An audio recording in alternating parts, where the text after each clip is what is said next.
Hi welcome back maths Naresh ఈ class. ఇవాళ మనం ఇంటర్మీడియట్ ఫస్ట్ ఇయర్కి సంబంధించిన పేపర్ 1 ఏపీ స్టేట్ సిలబస్కి సంబంధించిన 2025-26లో ఎవరైతే జాయిన్ అయి ఉంటారో వాళ్ళకి ఈ కొత్త సిలబస్ ఉంటుంది. ఇంటర్మీడియట్ ఫస్ట్ ఇయర్లో మ్యాథ్స్ ఒక్క పేపర్ మాత్రమే ఉంటుంది. ఓకే, ఏపీ స్టేట్ వాళ్ళకి. సో అందులో భాగంగా చాప్టర్ 15 ఏంటంటే ఫోనిక్ సెక్షన్. ఆ చాప్టర్ నేమ్.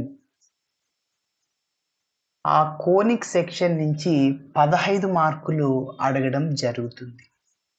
15 మార్కుల వెయిటేజ్. ఓకే, సరే. మరి ఈ 15 మార్కుల్లో 1 మార్క్ క్వశ్చన్ ఒకటి అడుగుతాడు, అదేవిధంగా 2 మార్క్స్ క్వశ్చన్ ఒకటి అడుగుతాడు, అదేవిధంగా 4 మార్క్స్ క్వశ్చన్ ఒకటి, 8 మార్క్స్ క్వశ్చన్ ఒకటి అడగడం జరుగుతుంది. అన్నిట్లో ఈక్వల్గా ఉంటాయి. 8 + 4 12 + 2 14 + 1 15. So total 15 marks weightage. ఓకేనా. మరి ఇందులో భాగంగా ఈ యొక్క కోనిక్ సెక్షన్లో నుంచి మనకి సర్కిల్స్ అనే సబ్ చాప్టర్ ఉంటుంది, అదేవిధంగా పారాబోలా అనే సబ్ చాప్టర్ ఉంటుంది, అదేవిధంగా ఎలిప్స్, అదేవిధంగా హైపర్బోలా. ఓకే, సో ఈ సబ్ చాప్టర్స్ ఉంటాయి. ఇందులో భాగంగా ఖచ్చితంగా మన యొక్క పబ్లిక్ ఎగ్జామ్లో, ఫిబ్రవరిలో రాయబోయే పబ్లిక్ ఎగ్జామ్లో సర్కిల్కి సంబంధించిన 8 మార్కుల క్వశ్చన్ ఖచ్చితంగా దీని మీదనే అడగడం జరుగుతుంది. ఓకేనా. మరి ఎలాంటి మోడల్ అంటే 3 పాయింట్స్ ఇచ్చినప్పుడు సర్కిల్ ఈక్వేషన్ కనుక్కోవడం, అదేవిధంగా 2 పాయింట్స్ ఒక లైన్ ఈక్వేషన్ ఇస్తాడు, ఆ లైన్ పైన సర్కిల్ యొక్క సెంటర్ ఉంటుందని ఇస్తాడు. అంటే who's center lies on the line అంటే ఇప్పుడు నేను చెప్పబోయే ప్రాబ్లమే. ఓకే, అలాంటి మోడల్స్ ఇవ్వడం జరుగుతుంది. మరి ఒక్కసారి స్టెప్ బై స్టెప్ చేస్తాను, చూడండి.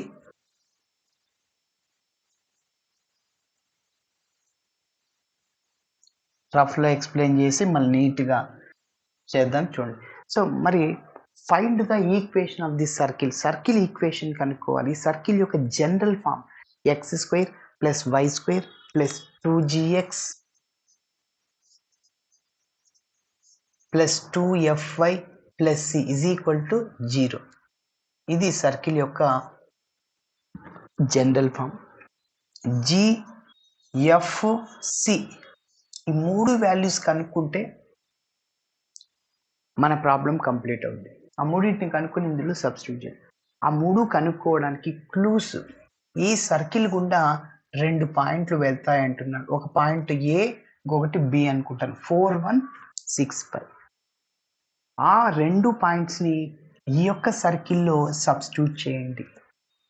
జిఎఫ్సిలో ఇట్లా వస్తుంది. జిఎఫ్సిలో కాన్స్టెంట్లో ఒక ఈక్వేషన్ వస్తుంది, దానికి ఒక నంబర్ 2 ఇస్తాను. ఇంకొక పాయింట్ కూడా సబ్స్టిట్యూట్ చేస్తాం, బి. అలా చేసినప్పుడు ఇలా ఇంకొక ఈక్వేషన్ వస్తుంది. రఫ్లో చెప్తున్నా, ఫర్ ఎగ్జాంపుల్గా. సో నెక్స్ట్ ఏం చేస్తామంటే ఈ 2 క్లూస్ని ఉపయోగించుకున్న తర్వాత మనం జిఎఫ్ అదేవిధంగా కాన్స్టెంట్ ఇట్లా ఈక్వేషన్లు 2 ఈక్వేషన్స్ వస్తే క్రాస్ మల్టిప్లికేషన్ రూల్ ద్వారా జిఎఫ్ వాల్యూస్ని కనుక్కోవచ్చు. మరి 2 ఈక్వేషన్ ఇట్లా రావాలి కదా, అంటే సి ఎలిమినేట్ అవ్వాలి. ఇందులోంచి తీసే 2 - 3 చేయి, సబ్ట్రాక్షన్ చేయి, క్యాన్సిల్ అయిపోద్ది. జి -2g -g అట్లా రఫ్ లాగా. f - 2f -f = -2 -1 +1 అంటే -1. ఆ -1 ఇటు సైడ్ తీసుకెళ్ళి ప్లస్. ఒక ఈక్వేషన్ వచ్చింది. మరి ఇంకొక ఈక్వేషన్ ఎట్లా అంటే ఈ యొక్క సర్కిల్కి సెంటర్ ఏంటి ఫార్ములా -g -f. అది ఆ లైన్ పైన ఉంది అంట.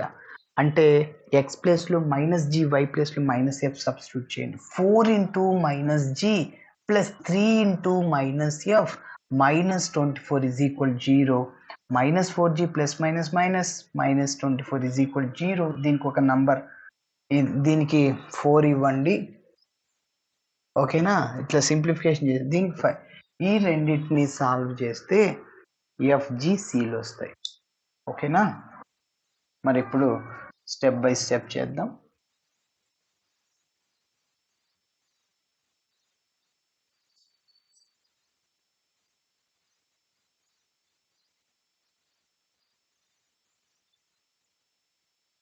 ఓకే, సో ఫస్ట్ ఇచ్చిన పాయింట్స్ని రాస్తున్నాను. Let the given points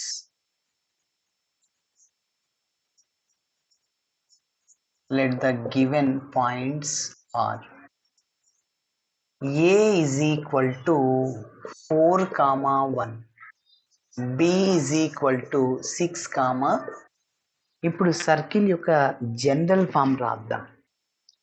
let the required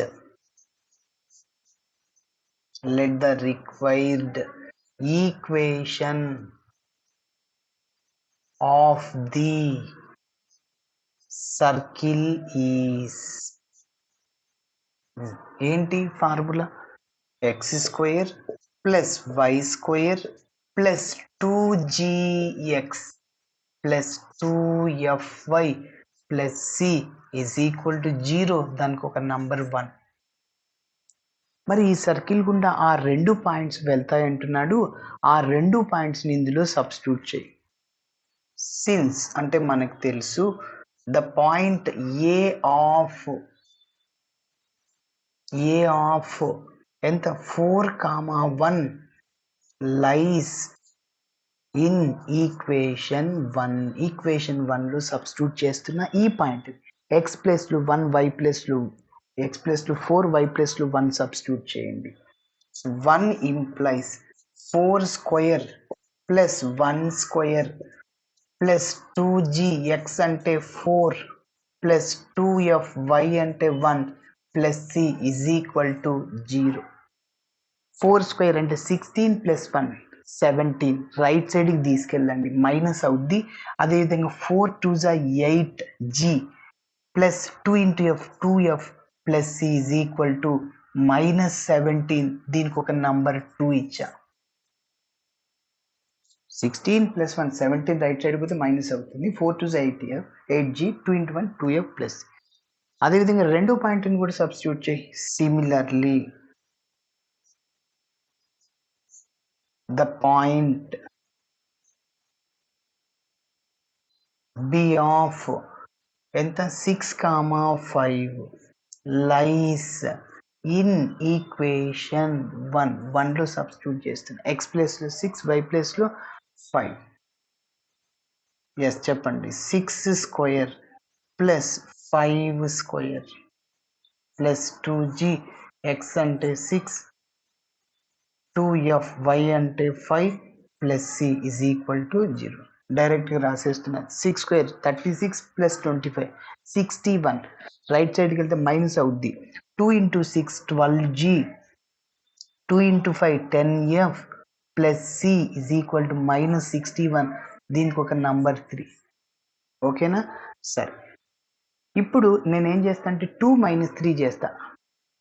ఎందుకంటే సిసి క్యాన్సిల్ అవుద్ది, plus c minus c cancel అవుద్ది. నువ్వు యాడ్ చేస్తే క్యాన్సిల్ అవ్వవు కాబట్టి ఖచ్చితంగా సబ్ట్రాక్షన్ చేయాలి. యాడ్ చేస్తే 2c వస్తుంది. సో 2 - 3 చేస్తాను. నంబర్ 2లో ఉన్న లెఫ్ట్ హ్యాండ్ సైడ్ టర్మ్ నుంచి 3లో ఉన్న లెఫ్ట్ హ్యాండ్ సైడ్ టర్మ్ తీసేయండి. ఫస్ట్ ఇది రాసి మైనస్ ఆఫ్ చేయండి. అలా రైట్ సైడ్ ఈజ్ ఈక్వల్ కి ఇది రాసి మైనస్ ఆఫ్. ఎస్ చెప్పండి. 8g plus 2f plus C మైనస్తో మల్టిప్లై చేయి. -12g మైనస్, ఎందుకంటే plus into minus minus 10f minus C plus C cancel. Right సైడ్లో ఉన్నాయిగా వాటిని కూడా తీసి -17 మైనస్ ఉంది ఇక్కడ, మళ్ళీ ఇక్కడ మైనస్ ప్లస్ 61 కాబట్టి 8g - 12 ఒకటి మైనస్ ఒకటి ప్లస్ టర్మ్ ఉన్నప్పుడు సబ్ట్రాక్షన్ చేయాలి. బిగ్ నెంబర్ సింబల్ వేసుకో. 8 12లో బిగ్ నెంబర్ 12 దానికి మైనస్ సింబల్ ఉంది, మైనస్ పెట్టుకో. సో కాబట్టి -4g అదేవిధంగా 2 - 10 2f minus 10f అంటే minus 8f is equal to 44. 61లో 17 తీసేయండి. ఓకే, ఇప్పుడు సో ఇవన్నీ 4 మల్టిపులే. 61లో 17 తీసేయండి, ఇక్కడ 4, ఇక్కడ 5 minus 1 అంటే 4 సరిపోయింది. అటు 4 మల్టిపుల్ కాబట్టి నువ్వు క్యాన్సిల్ చేయొచ్చు, 4తో క్యాన్సిల్ చేయండి.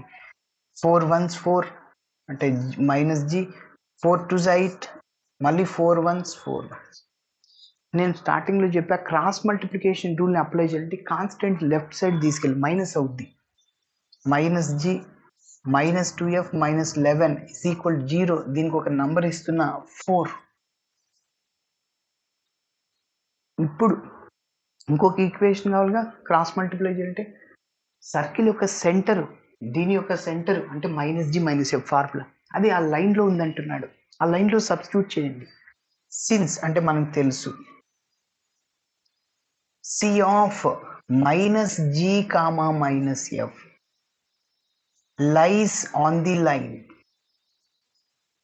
లైస్ ఆన్ ది లైన్, లైన్ ఏంటి 4x ప్లస్ 3y, ఇదంతా ఒకే లైన్లో రాసుకో. Minus 24 is equal 0. ఎక్స్ ప్లస్లో మైనస్ జీ, వై ప్లస్లో మైనస్ ఎఫ్ని సబ్స్టిట్యూట్ చేయి. 4 into minus g plus 3 into minus f minus 24 is equal 0. Plus into minus minus 4g plus into minus minus 3f minus 24 is equal to 0. So దీనికి ఒక number 5. Yes, GF కాన్స్టెంట్లో equation వచ్చింది. ఇప్పుడు 4ని 5ని solve చేద్దాం. మన problem GF values వస్తాయి. ప్రాబ్లంలో కావాల్సిన జిఎఫ్ వాల్యూస్ సిని కనుక్కుంటాం. సిని కనుక్కోవడానికి 2లో 3లో అయినా సబ్స్టిట్యూట్ చేయండి, సి వస్తుంది. ఆ మూడింటిని 1లో సబ్స్టిట్యూట్ చేయండి.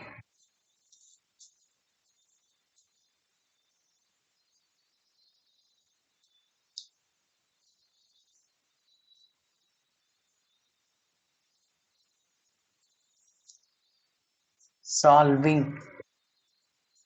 4 and 5.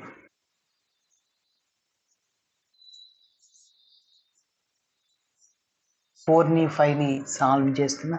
నంబర్ 4 రాసుకో first. Minus g minus 2f minus 11 is equal to 0. అదేవిధంగా number 5 minus 4g minus 3f minus 24 is equal 0. మరి క్రాస్ మల్టిప్లికేషన్ రూల్ చేయడానికి ముందు ఒక చిన్న పాయింట్, సి కనుక్కోవాలి కదా. నంబర్ 2 అయినా 3 అయినా తీసుకోండి, ఏదైతే ఈజీగా ఉంటుందో అది తీసుకో. ఇదే సింపుల్ కదా, ఇది తీసుకుంటున్నా, రఫ్లో రాసుకుంటున్నా. 8g plus 2f plus c is equal minus 17. Number 2 అది. సరే, 3 అయినా తీసుకోవచ్చు. ఎస్, మరి క్రాస్ మల్టిప్లికేషన్ రూల్ అంటే మొదటి ఈక్వేషన్లో ఫస్ట్ ఎఫ్ కోఎఫిషియంట్ రాయండి, దాని తర్వాత కాన్స్టెంట్ని, దాని తర్వాత జీ కోఎఫిషియంట్, దాని తర్వాత ఎఫ్ కోఎఫిషియంట్ రాయాలి. అదేవిధంగా సెకండ్ రోలో కూడా అదేవిధంగా రాయి. GF constant F, sorry first F రాసుకోవాలి, ఎఫ్ మళ్ళీ కాన్స్టెంట్ జిఎఫ్. ఎస్, చెప్పు. మొదటి ఈక్వేషన్లో F coefficient -2, constant -11, G coefficient -1, constant -2. ఎఫ్తో స్టార్ట్ చేసాం, ఎఫ్తోనే ఎండ్ చేయాలి. ఓకేనా? జీతో స్టార్ట్ చేసి జీతో ఎండ్ చేయకూడదు, దాన్ని క్రాస్ మల్టిప్లికేషన్ రూల్ అన్నారు. నువ్వు ఖచ్చితంగా ఎఫ్తోనే స్టార్ట్ చేయాలి, అది రూల్. రెండవ ఈక్వేషన్లో F coefficient -3, constant -24, G coefficient -4, అదేవిధంగా ఎఫ్ కోఎఫిషియంట్ -3. ఇప్పుడు వీటి మిడిల్లో ఫస్ట్ జీ ఉంది, దాని తర్వాత ఎఫ్ ఉంది, 1 అంటే కాన్స్టెంట్ అనమాట. ఇప్పుడు జీ బై ఇది ఏబిసిడి అనుకోండి. ఏబిసిడి ఎప్పుడైనా ఇలా ఉన్నప్పుడు డెట్ కనుక్కోవడానికి ఫార్ములా ఏడి మైనస్ బీసీ. ఒక 5 minutes AD minus BC. Okay, ఏని డితో మల్టిప్లై చేయాలి, బిని సితో. ఇక్కడ చూడండి, ఫార్ములా అనేది చాలా ఇంపార్టెంట్. డెట్ కనుక్కునేదానికి formula AD minus minus plus అవుతుంది. 24 × 2 48 మైనస్ బీసీ. ఆల్రెడీ ఇక్కడ మైనస్ మైనస్ ప్లస్ అవుతుంది. 11 × 3 33. ఫార్ములాలో మైనస్ ఉంటుంది. అదేవిధంగా F divided by AD minus minus plus 11 4 జా 44, ఇక్కడ మైనస్ మైనస్ ప్లస్ ఫార్ములాలో మైనస్ ఉంటుంది 24, 1 into 24 is equal to 1 by a d minus b c, minus minus plus అవుతుంది అంటే 3, మైనస్ మైనస్ ప్లస్ ఫార్ములాలో మైనస్ ఉంటుంది 4 to 8, yes. So g by ఇలా తీసేయండి, 8 minus 3 అంటే 5, 4 minus 3 అంటే 1 అంటే 15 is equal to f by 44 minus 24, 20, 4 minus 4 0, 4 minus 2 2 is equal to 1 by 3 minus 8 అంటే మైనస్ 5. ఇప్పుడు మనం జిఎఫ్ వాల్యూస్ని కనుక్కోవాలి.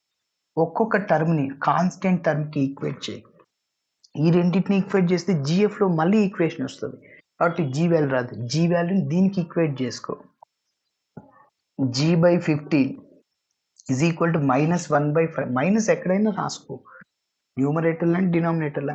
ఇట్లా ఉన్నప్పుడు డైరెక్ట్గా నువ్వు క్యాన్సిల్ చేసుకోవచ్చు. 5 1s 5 3 times. ఇంకా క్రాస్ మల్టిప్లై చేసుకుంటే ఇక్కడ 1 ఉంటుంది.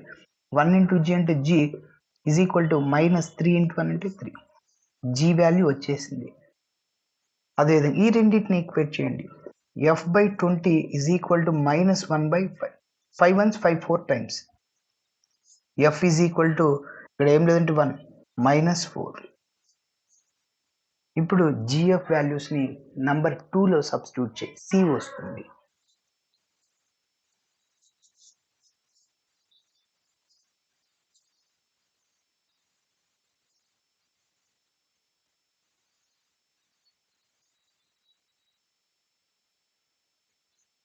Substituting G and F values in equation 2లో సబ్స్టిట్యూట్ చేయండి. సో 2 implies చెప్పండి 8G, 8 into G అంటే -3 ప్లస్ 2F, F అంటే ఎంత -4 ప్లస్ సి అంటే సిని ఈజ్ ఈక్వల్ టు -17. సింప్లిఫికేషన్ చేసి సి వస్తుంది. -8 3s 24, -4 2s 8 plus c is equal to -17. -24 -8 -32 plus c is equal to -17. C కావాలి, -17 ప్లస్ 32 అవుతుంది అంటే 15. 32లో 17 తీసేయండి, 15 ప్లస్ 15. ఇప్పుడు ఈ మూడింటిని 1లో సబ్స్టిట్యూట్ చేస్తే మన ప్రాబ్లం కంప్లీట్ అయిపోతుంది. Substituting G, F and C values in equation 1లో సబ్స్టిట్యూట్ చేస్తున్నా. 1 implies x square plus y square plus 2gx 2fy plus c అంటే 15 is equal 0. g అంటే -3, f అంటే -4, కాబట్టి x square plus y square minus 6x minus 8y plus 15 is equal to 0. చివరిలో ఒక line రాసుకోండి, this is the required equation of the circle. ఇలా చేయాలి. ఇలా చేస్తే 8 మార్కులు ఖచ్చితంగా వస్తాయి. అయితే ఒక చిన్న పాయింట్ ఏమంటే, ఈ సర్కిల్ మనం కరెక్టా కదా చెక్ చేయాలంటే ఏదైనా టెక్నిక్ ఉందా అంటే ఎస్ ఉంది. 3 క్లూస్ ఉన్నాయి. ఎలా అంటే ఈ సర్కిల్ గుండా ఆ 2 పాయింట్లు వెళ్తాయి అంటున్నాడు. అంటే అందులో సబ్స్టిట్యూట్ చేస్తే వెరిఫై అవ్వాలి. అంటే ఎల్హెచ్ఎస్ వాల్యూ ఎంత వస్తుందో ఆర్హెచ్ఎస్ వాల్యూ కూడా అంతే రావాలి. అప్పుడు మనం చేసింది కరెక్ట్. అది ఒక క్లూన 2 అయిపోయాయి. దాని తర్వాత ఈ సర్కిల్ యొక్క సెంటర్ కనుక్కో. ఆ సెంటర్ అందులో సబ్స్టిట్యూట్ చేయాలి. లైన్లో 4x + 3y - 24 = 0. అప్పుడు కూడా వెరిఫై అవ్వాలి. ఇప్పుడు నేను ఒక కండిషన్ని చేస్తున్నా. 4, 1. x ప్లేస్లో 4, y ప్లేస్లో 1 చేయండి. 4 square 16 ప్లస్ y అంటే 1 square అంటే 1 మైనస్ 6 into x బదులు 4 24 మైనస్ 8 into y అంటే 1 అంటే 8 ప్లస్ 15 is equal to 0. ఇక్కడ 15 ప్లస్ 1 16 ప్లస్ 16 32. ఫస్ట్ ప్లస్లో యాడ్ చేయి. -24 -8 -32 is equal 0. Yes 0 is equal 0. మనం చేసింది కరెక్ట్. ఇలా చేయాలి. Thanks for watching my video. నచ్చితే ఖచ్చితంగా మీ ఫ్రెండ్స్ కూడా షేర్ చేయండి. బాయ్.